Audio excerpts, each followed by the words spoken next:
जय हिंद दोस्तों, स्वागत है आप सभी का अपना यूट्यूब चैनल अनिकेत मित जीके जेएस पर। तो दोस्तों एसएससी जीडी की जो वैकेंसी निकली है 70,000 पदों पर। तो उसके उसके लिए प्रश्न लेकर आए हैं विविध से, जो लूसेंट बुक से प्रश्न करवाएंगे, सेट 2 करवाएंगे। इससे पहले हम सेट 1 करवा चुके हैं। इसका अगर वो वीडियो नहीं देखे तो इसका लिंक नीचे दिया गया है, लिंक पर क्लिक करके देख सकते हैं। आज हम विविध प्राचीन भारत से प्रश्न देखेंगे, क्योंकि इससे बहुत महत्वपूर्ण प्रश्न है जो कि बार बार एग्जाम में पूछे जाते हैं, वही प्रश्न लेकर आए हैं। तो दोस्तों एसएससी जीडी में जो लूसेंट जीके प्रश्न बनते हैं वो लूसेंट जीके बुक से ही बनते हैं, इसीलिए हम लूसेंट बुक के प्रश्न लेकर आए हैं जो आपके एग्जाम में हूबहू पूछने की संभावना है, क्योंकि पूछे जाते हैं। इसलिए आज हम लूसेंट सेट 2 में देखेंगे विविध प्राचीन भारत, जो ये काफ़ी महत्वपूर्ण है। ये एसएससी जीडी के साथ साथ बिहार पुलिस बीपीएससी सारे एग्जाम के लिए, दुनिया कोई भी एग्जाम हो सभी एग्जाम के लिए ये प्रश्न, यह वीडियो काफ़ी महत्वपूर्ण है, क्योंकि जीके हैं लूसेंट बुक का, इसीलिए ये सभी एग्जाम में के लिए काफ़ी अति महत्वपूर्ण प्रश्न है। तो दोस्तों आज चलते हैं अपने प्रश्न और बिना देरी के साथ। तो वीडियो आप लोग शुरू से अंत तक जरूर देखें बिना स्किप के साथ। और चैनल पर पहली बार आए तो प्लीज़ एक सब्सक्राइब जरूर कर दीजिए और वीडियो को लाइक करना ना भूलें। चलिए पहले फर्स्ट प्रश्न के साथ चलते हैं। आज से के टू में देखेंगे विविध प्राचीन भारत प्रश्न। तो चलते हैं अपने प्रश्न की ओर। तो पहला प्रश्न है, अगर इसका पीडीएफ लेना चाहते हैं तो नीचे लिंक दिया गया है, टेलीग्राम से जुड़िए और इसका पीडीएफ प्राप्त कर ले। तो पहला प्रश्न है कि किस विदेशी यात्री ने भारत का दौरा सबसे पहले किया था। तो किस विदेशी यात्री ने सबसे पहले भारत का दौरा किया था। तो इसका राइट आंसर हो जाएंगे ऑप्शन बी हो जाएंगे, मेगास्थनीज ने। जो ये विदेशी यात्री था और भारत का सबसे पहले दौरा किया था, यानी भारत में सबसे पहले आया था। Option B is right answer. ये देखिए एसएससी 2002 में पूछा हुआ प्रश्न है, क्योंकि इसमें जो जो भी प्रश्न करवाएंगे वो सारे एसएससी लेवल के प्रश्न है, यानी सब एग्जाम के लिए भी, सभी एग्जाम के लिए काफ़ी महत्वपूर्ण है।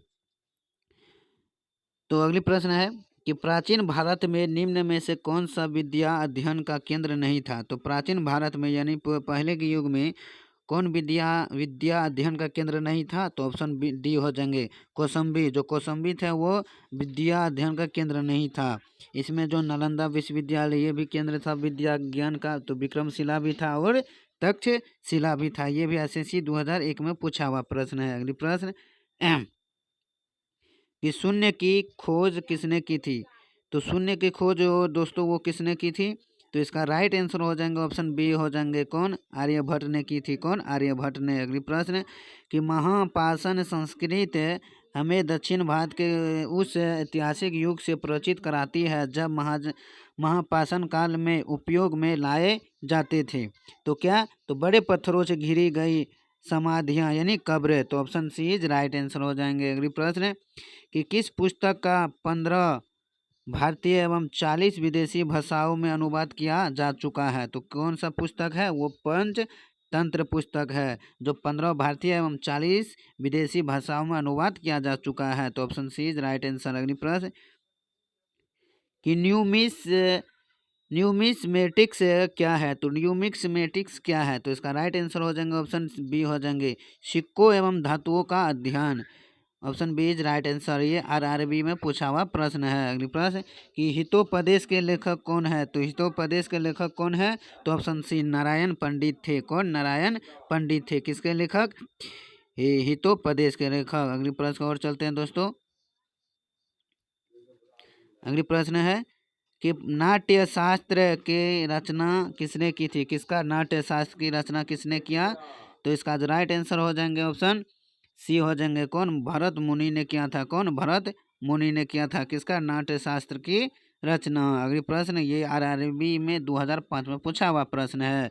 अगली प्रश्न है कि विक्रम संवत प्रारंभ हुआ था। तो विक्रम संवत कब प्रारंभ हुआ। तो ऑप्शन ए 8 ईसा पूर्व में प्रारंभ हुआ था। अगली प्रश्न है कि अंकोर वाट कहाँ स्थित है। अंकोर वाट है कहाँ स्थित है। तो ऑप्शन डी इंडो कंबोडिया में। कहाँ, कंबोडिया में स्थित है। अगली प्रश्न कि पुरान पाषाण काल में आदि मानव के मनोरंजन के साधन थे। तो पुरान पाषाण काल में आदि मानव के मनोरंजन के साधन क्या था। तो इसका राइट आंसर हो जाएगा ऑप्शन ए शिकार करना। क्या, शिकार करना। अगली प्रश्न कि निम्नलिखित में से किसको चालकोलिथिक एज कहा जाता है? तो चालकोलिथी एज किसे कहा जाता है? इसका राइट आंसर हो जाएंगे ऑप्शन सी, ताम्रपाषाण युग का। किसको? ताम्रपाषाण युग का। ये देखिए बीपीएससी 2001 में पूछा हुआ प्रश्न है। ये भी देखिए बीपीएससी 1919 में पूछा हुआ प्रश्न है। इसलिए ये चैप्टर में जितना भी प्रश्न करवाएंगे सारे वीवीआई रामबन प्रश्न है। अगली प्रश्न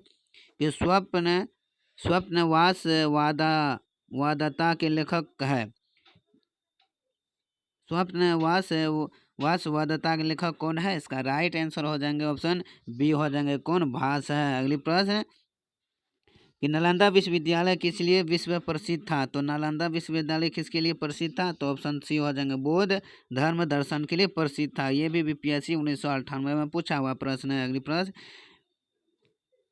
उस स्रोत का नाम बतलाइए जो प्राचीन भारत के व्यापारिक मार्गों पर मौन है। तो उस स्रोत का नाम बतलाना है जो प्राचीन भारत के व्यापारिक मार्गों पर मौन है। इसका राइट आंसर हो जाएंगे ऑप्शन बी हो जाएंगे कौन? मिल्दिंग पनहो। कौन? मिल्दिंग पनहो। अगली प्रश्न को चलते हैं। ये भी 1994 में पूछा हुआ प्रश्न है।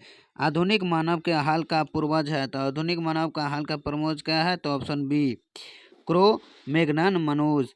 क्रोन मैग्नन मनूस। Option B is right answer. अगली प्रश्न है कि ईसा की प्रारंभिक सदियों में भारत तथा रोम के बीच घनिष्ठ व्यापारिक संबंधों की सूची किस पुरास्थल की खुदाई से प्राप्त होती है? तो इसका जो सही आंसर हो जाएंगे ऑप्शन डी हो जाएंगे अरिकमेडू की खुदाई से प्राप्ति होती है। Option D is right answer. आधुनिक देवनागरिक लिपि का प्राचीनतम रूप है। तो आधुनिक देवनागरिक लिपि का प्राचीनतम रूप क्या है? इसका सही आंसर हो जाएगा ऑप्शन बी ब्राही। कौन? ब्राही। अगली प्रश्न कि मानव द्वारा सर्वप्रथम प्रयुक्त अनाज था। तो मानव द्वारा जो सर्वप्रथम प्रयुक्त अनाज था वो कौन था? इसका सही आंसर हो जाएगा ऑप्शन बी गेहूं एवं जौ। कौन? गेहूं एवं जौ। तो ये देखिए यूपीएससीएस में पूछा हुआ प्रश्न है। अगली प्रश्न तो कौन सा जोड़ा सम्मिलित नहीं है? तो कौन सा जोड़ा जो है वो सम्मिलित नहीं है? तो इसका राइट आंसर हो जाएगा ऑप्शन सी हरिसेन हर्ष। अगली प्रश्न कि काव्य शैली का प्राचीनतम नमूना किसके अभिलेख में मिलता है? तो किसका? काव्य शैली का प्राचीनतम नमूना किसके अभिलेख से में मिलता है? इसका राइट आंसर हो जाएगा वो रुद्र दमन के। किसका? रुद्र दमन के अभिलेख से मिलता है। अगली प्रश्न निम्नलिखित में से कौन सा बंदरगाह पोंडू के नाम से दी पेरिफल्स ऑफ दी इरिथ्रियन सी के अज्ञातनामा लेखक को ज्ञात था? तो इसका जो सही आंसर हो जाएंगे ऑप्शन ए हो जाएगा किसको? अरिकामेडू को। अगली प्रश्न कि ताम्रपाषाण काल में महाराष्ट्र के लोग मृतकों के घर के फर्श के नीचे किस तरह रखकर दफनाते थे? तो किस तरह रखकर दफनाते थे? तो इसका राइट आंसर हो जाएंगे ऑप्शन ए हो जाएंगे उत्तर से दक्षिण की ओर। उत्तर से दक्षिण की ओर। अगली प्रश्न कि भीमबेटका किसके लिए प्रसिद्ध है? तो भीमबेटका किसके लिए प्रसिद्ध है? इसका राइट आंसर हो जाएंगे ऑप्शन ए हो जाएंगे गुफाओं के शैल चित्र के लिए भीमबेटका प्रसिद्ध है। अगली प्रश्न कि सम्मिलित कीजिए यानी इसको सम्मिलित करना है। तो जैसे रामेश्वर तो कहाँ पर है? तो इसका जो मिलान चिन्ह करना है तो रामेश्वर जो है वो तमिलनाडु में है। कहाँ है? तमिलनाडु में। और द्वारका तो द्वारका कहाँ पर है दोस्तों? द्वारका जो है वो कहाँ पर है? वो गुजरात में है। कहाँ पर? गुजरात में। और सारनाथ कहाँ पर है? ये सारनाथ जो है वो उत्तर प्रदेश में है। कहाँ? उत्तर प्रदेश में है। और महाकाल मंदिर कहाँ? वो मध्य प्रदेश में। इस तरह से इसका प्रश्न जो बनते हैं तो ऑप्शन क्या हो जाएंगे? ए हो जाएंगे 2 3 1 4। तो इसका पीडीएफ इसको आप लोग बाद में भी देखकर याद कर सकते हैं। अगली प्रश्न कि भारतवर्ष के लिए इंडिया शब्द का प्रयोग सर्वप्रथम किसने किया? तो भारतवर्ष के लिए इंडिया शब्द का प्रयोग सर्वप्रथम किसने किया? तो वो जो था वो ऑप्शन ए हो जाएंगे हेरोडोटस ने। कौन? हेरोडोटस ने। अगली प्रश्न कि निम्न में से कौन सा नवीनतम समझा जाता है? तो नवीनतम समझा जाता है किसको? तो इसका सही आंसर हो जाएगा ऑप्शन बी क्रो मैग्नन मानव को। अगली प्रश्न इतिहास के पिता की पदवी सही अर्थों में निम्न में से किससे संबंधित था? तो यानी इतिहास के पिता किससे कहा जाता है? तो हेरोडोटस को। Option A is right answer. अगले प्रश्न कि प्राचीन नगर तक्षशिला निम्नलिखित में से किसके बीच था? तो किसके बीच था प्राचीन तक्षशिला?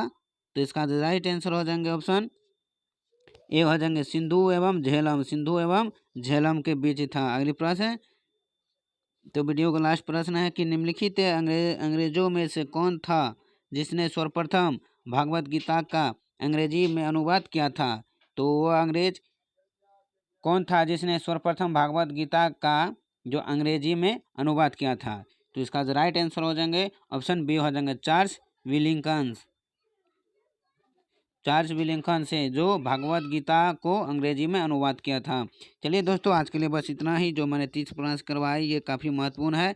जो ये एसएससी जीडी के साथ साथ बाकी जितना भी एग्ज़ाम हो रहे हैं, सभी एग्ज़ाम के लिए रामबाण प्रश्न अति महत्वपूर्ण प्रश्न है। दोस्तों, अगर वीडियो का प्रश्न अच्छा लगा तो प्लीज़ ज़रूर एक लाइक कर दीजिए, और चैनल पर पहली बार विजिट कर रहे हैं तो प्लीज़ एक सब्सक्राइब जरूर कर दीजिए, और दोस्तों के साथ भी शेयर करना ना भूलें। चलिए फिर मिलता हूँ अगले वीडियो के साथ, इससे अगली पार्ट के साथ, सेट थ्री के साथ। दोस्तों, ये जो वीडियो इतना है, इसमें इतना प्रश्न नहीं है, इसमें 100 प्रश्न है। तो दोस्तों, इसमें जो जितना भी प्रश्न करवाए वो आप लोग को छोटा ही वीडियो बना है, ताकि आप लोग को रिवाइजिंग करने में अच्छा मदद मिले। दोबारा भी वीडियो देखकर रिवाइजिंग कर सकते हैं, इसलिए हम छोटा वीडियो बनाए हैं। फिर मिलकर लेकर आए हैं पार्ट 2 के साथ। तब तक आप लोग इसको 2 से 3 बार भी देख सकते हैं। चलिए फिर मिलता है अगले वीडियो के साथ, तब तक के लिए धन्यवाद। Take care, bye bye.